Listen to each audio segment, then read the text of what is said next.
అధ్యక్షులు Congress party general secretary కూడా Congress party మాదిగలకు అన్యాయం చేస్తుందనే విషయంలో ఎంతవరకు ఏకీభవిస్తారు?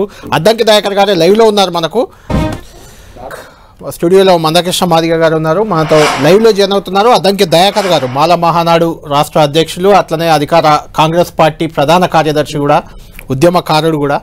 దయాకర్ గారు స్టూడియోలో మందకృష్ణ గారు ఉన్నారు. చాలాసేపటి నుంచి ఆయన మాట్లాడుతున్నారు. కాంగ్రెస్ పార్టీ మాదిగలకు అన్యాయం చేసింది, మాదిగల ఓట్లను బట్టి, మాదిగల సంఖ్యను బట్టి 3 సీట్లలో కనీసం 2 ఇవ్వాలి, కానీ ఒక్కటి కూడా ఇవ్వలేదు. వరంగల్ కూడా అది మాదిగకి ఇవ్వలేదు, మాదిగ ఉపకులానికి ఇచ్చారు.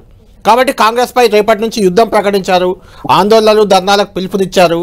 కాంగ్రెస్ పార్టీ ఎందుకు మాదిగలకు అన్యాయం చేస్తుంది అంటే మీరు ఏం చెప్తారు? గుడ్ ఆఫ్టర్నూన్ మీకు, తర్వాత మా పెద్దలు మందకృష్ణ మాదిగ గారికి. ఆయన ధర్మాగ్రహము సరే కాదనలేము, కానీ సమస్య అట్లా వచ్చింది. ఏం చేయాలి, దాన్ని ఆ పరిస్థితిని అధిగమించడానికి చేయాల్సిన పరిస్థితులు ఏంటి అనేది కూడా పార్టీ ఆలోచిస్తుంది. తన విమర్శను కూడా మేమేమి ఏమంటారు, విమర్శ కానీ మా మీద పెట్టే డిమాండ్లను కానీ కాంగ్రెస్ పార్టీ ఆలోచిస్తున్నది డెఫినెట్ గా. నేను కూడా, ఎందుకంటే 2 మాదిగా 1 మాల అనేది ఒక మ్యాక్సిమం కాంగ్రెస్ పార్టీకి కూడా. బట్ సమ్ టైమ్స్ ఎందుకో అది మిస్ అయింది. రెండవది అతి ముఖ్యమైనది ఏంటంటే, మాదిగలకు మంచి జరగదు పార్టీలో అనేది అయితే ఉండదు. భవిష్యత్తులో నాకు తెలిసి చాలా ప్రధానమైన భూమికలో మాదిగ ఉండబోతుంది అనేది నాకున్న సమాచారం. కాబట్టి మాదిగల్ని తెలంగాణలో వదిలేసి రాజకీయాలు చేస్తాం అని అయితే మేము అనుకోవట్లేదు. ఇంతకుముందు వారు మాట్లాడిన దాంట్లో డెఫినెట్ గా కాంగ్రెస్ పార్టీ రాహుల్ గాంధీ గారికి కూడా వారు సహకరించిన పరిస్థితి మాకు తెలుసు. గత ఎన్నికల్లో మేము వారితో కలిసి మేము. దయాకర్ గారు ఒక్క నిమిషం, దయాకర్ గారు కంటిన్యూ అవుతున్నారు. దయాకర్ గారు చెప్పండి, మాదిగలకు అన్యాయం చేసింది కాంగ్రెస్ పార్టీ అనడంలో వాస్తవం ఉందా లేదా? మాదిగలకు అన్యాయం జరగదు భవిష్యత్తులో. ఇప్పటికి జరిగిందా లేదా? ఎంపీ సీట్లలో కూడా సరే, తను శ్రీహరి గారు ఉపకులం కావడం వల్ల మా కృష్ణమాదిగ గారు విమర్శిస్తున్నారు, కానీ 2 సీట్లు రావాల్సి ఉండే, కొన్ని ప్రత్యేక పరిస్థితులలో రాలేకపోయింది. అది కమిట్మెంట్ తో ఉండడం వల్ల. అది కూడా గడ్డం వివేక్ గారు జాయిన్ అయ్యేటప్పుడు పెద్దపల్లి వారికి రాహుల్ గాంధీ గారు హామీ ఇవ్వడం, సీనియర్ నేత ఇప్పుడు మాకు మల్లురవి గారు, తర్వాత వారు కూడా సత్యమణి కోనేరు రంగారావు గారి కూతురు, అంటే మాదిగ కులమే. సో 2 కలిసి వస్తాయి అనుకున్నాం మేము, సెమీ అనుకుంటాం మల్లురవి గారిని ఎప్పుడు కూడా.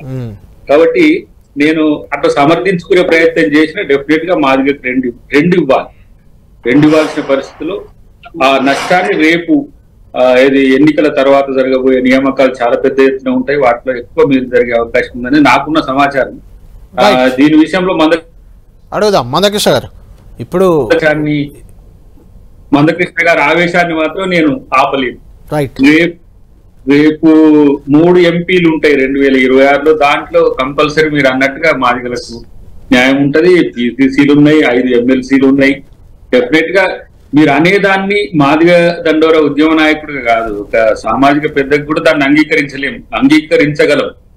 ఈ పరిస్థితులు మీరు గమనించాలనేది మా విజ్ఞప్తి తప్పితే దీంట్లో మీకు మీతో అసలు ఎప్పుడు కూడా డిఫరెన్స్ కూడా కాంగ్రెస్ పార్టీకి లేదు. అంటే దయాకర్ గారు, మీరు ఆల్రెడీ కడియం శ్రీహరి ఈరోజు కొద్దిసేపటి క్రితమే కృష్ణ గారికి కూడా వినిపించాం, మందకృష్ణ గారికి కూడా.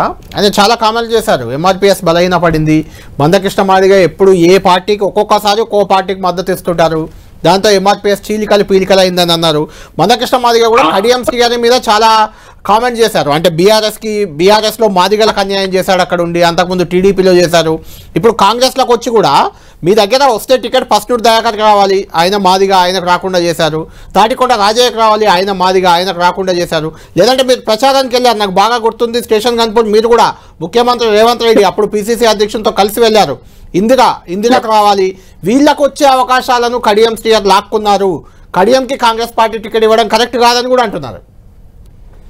ఇప్పుడు కడియం శ్రీహరి గారి అవసరం పార్టీ గుర్తించింది కాబట్టి తీసుకొని ఉంటది. బట్ ఇక్కడ కడియం గారు, మందకృష్ణ మాదిగ గారు కూడా దండోర ఉద్యమంలో కలిసి చేసిన రోజులు నేను చూసిన.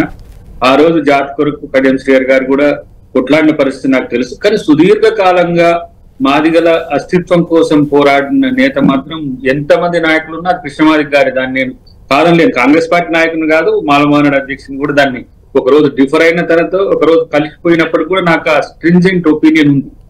వేరే ఇప్పుడు రాజకీయాలకు వచ్చినప్పుడు మాలమానాడు అధ్యక్షునిగా మాలకు 9 ఎమ్మెల్యేలు వచ్చినా కూడా ఆ మాల ప్రయారిటీలో నేను లేదు. ఎంపీలు 2 మాల ప్రయారిటీ వచ్చినా నేను ఆ మాల ప్రయారిటీలోను. నేను కాంగ్రెస్ పార్టీ కాబట్టి నేను సహిస్తా, నేను ఓపికతో ఉంటా. కానీ తను ఎప్పుడు అట్లా ఉండలేదు. ఎవరు మందకృష్ణ మాదిగ గారు కాంగ్రెస్ పార్టీతో కలిసి ఉన్నప్పుడు కాంగ్రెస్ పార్టీ మీద కొట్లాడిండు, టీడీపీతో కలిసి ఉన్నప్పుడు టీడీపీకి ప్రాతినిధ్యం మా వాళ్ళకి పెంచాలని కొట్లాడిండు. ఏ పార్టీలో ఉన్నా తను మాదిగ అస్తిత్వం కొరకు కొట్లాడిందంటే నేను ఎట్టి పరిస్థితుల్లో నేను దాన్ని చేయలేను. కానీ ఇదే మొదలు ఇదే చివరి కాదు నాకున్న సమాచారం. ఎందుకంటే సిఈసిలో కూడా ఇది అడ్రస్ అయింది, వారి యొక్క ఒపీనియన్. అక్కడ మాదిగ దండోర ఉద్యమ నేత ఇంత పెద్ద ఎత్తున మన మీద విమర్శలు వస్తుంటే ఎందుకు మనం దేని మీద చేయలేదు అనే ఒక డిసిషన్ అక్కడ వచ్చింది.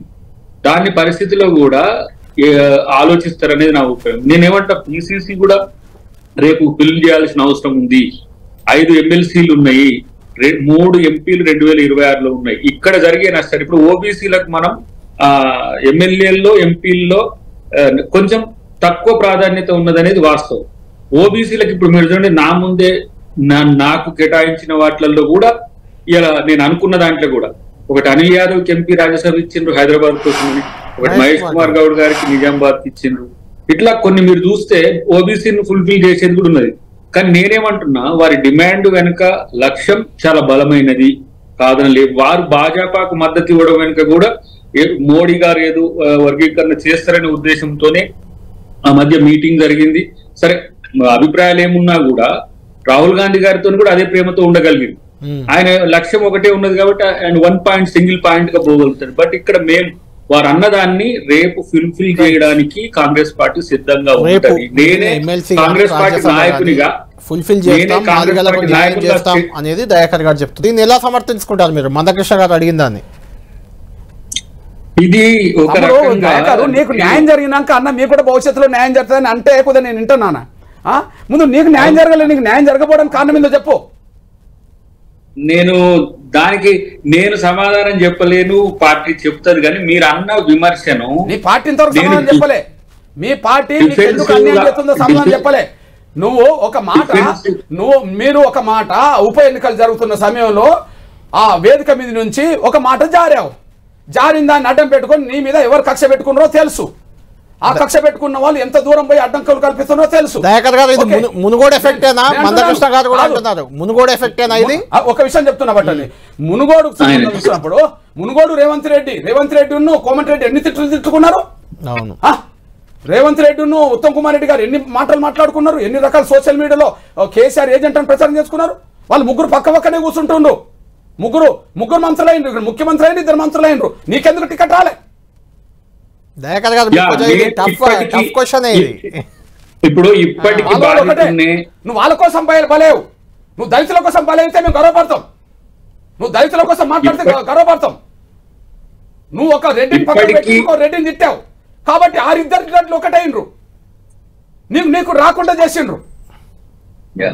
అయితే ఎందుకు పార్టీ నాకు చేయలేదు అని ప్రశ్నించే పరిస్థితి నాది లేదు. కానీ ఇప్పటికి బాధితునిగానే అందరి దృష్టిలో ఉన్న, రేపు డెఫినెట్ గా లబ్ధి పొందుతా అనేది నాకు ఆలోచన ఉంది. బట్ నేనంటున్నా, మీరు మాదిగల కొరకే కాదు, హిందీ వర్గాల ప్రయోజనం కోసం సమాజంలో ఉమ్మడి రాష్ట్రాల్లో కాదు, కర్ణాటక ఇతర ప్రాంతాల్లో ఏ విధంగా పోరాడతారో రేపు కాంగ్రెస్ పార్టీలో కూడా నాతో సహా మాదిగలతో సహా మిగతా బీసీ వర్గాలకు కూడా మేలు జరిగే పోరాటం మీ స్ఫూర్తితోనే తీసుకుపోతాం డెఫినెట్ గా. అది ముఖ్యమంత్రి గారి దృష్టిలో ఉంది.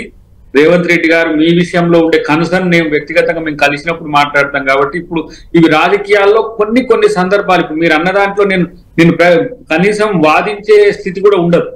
ఎందుకంటే మీరు మాట్లాడే స్వేచ్ఛ కాంగ్రెస్ పార్టీలో ఉండడం వల్ల మాకు ఉండదు. కానీ ఈ వ్యాలిడ్ పాయింట్ మాత్రం ఒకటి ఉంటది.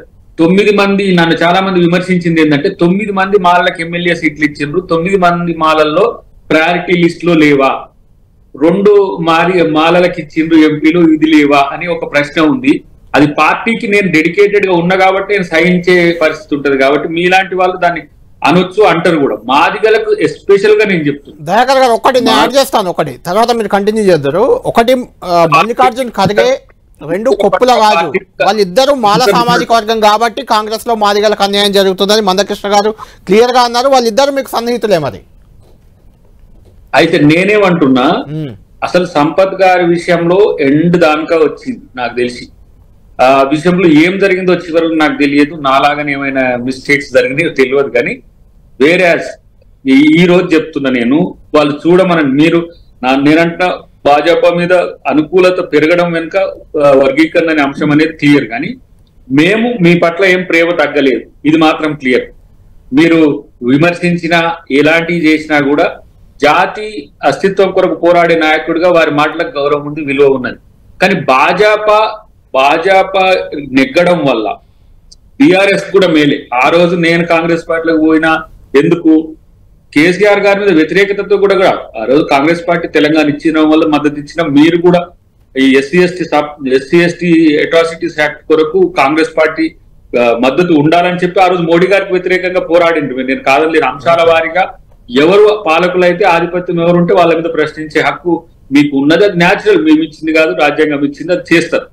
ఇక్కడ మాదిగల భరోసా భవిష్యత్తులో ఎవరు తీసుకున్నా తీసుకోకపోయినా నాకు అన్యాయం జరిగిన, నేను ఇప్పుడు ఒక మాదిగ కోసం నా సీట్ని ఇచ్చిన ప్రేమతో మీరు ఆ వీడియో చూస్తే, ఎందుకు సామీలు ఒక రోజు నా కొరకు తన సీట్ని వదులుకోవడానికి సిద్ధపడ్డాడు బీఆర్ఎస్ లో ఉన్నప్పుడు. అఫ్ కోర్స్ ఆయన కేసీఆర్ కానివ్వలేదు. నేను ప్రతిగా ఈ రోజు మళ్ళా మందుల సామీల్ గారికి టికెట్ ఇస్తే సంతోషంగా నేను అది ఆహ్వానించా, గెలుపుకోవడానికి ప్రయత్నం చేసినా. ఈ రోజు ఆయన ఎమ్మెల్యే. నేనేమంటున్నా అంటే ఏ పార్టీలో ఉన్నప్పటికీ కూడా మీరు పోరాడేదాన్ని ఎవరు వ్యతిరేకించం. డెఫినెట్ గా నేనైతే ఒకటి కోరుకుంటా, మీరు మద్దతు ఇస్తున్న భాజపా గెలిస్తే మాత్రం రేపు రాజ్యాంగానికి ఇబ్బంది, ప్రజాస్వామ్యానికి ఇబ్బంది. ఇది మాత్రం నేను ఆ బాటం లైన్ అది ఒక్కటి చెప్పగలను. రేపు మాదిగలకు భరోసా నష్టపోయినా సరే మేము న్యాయం చేయడానికి కొట్లాడతాం మీ మాదిరిగా అని మాత్రం నేను చెప్పగలను.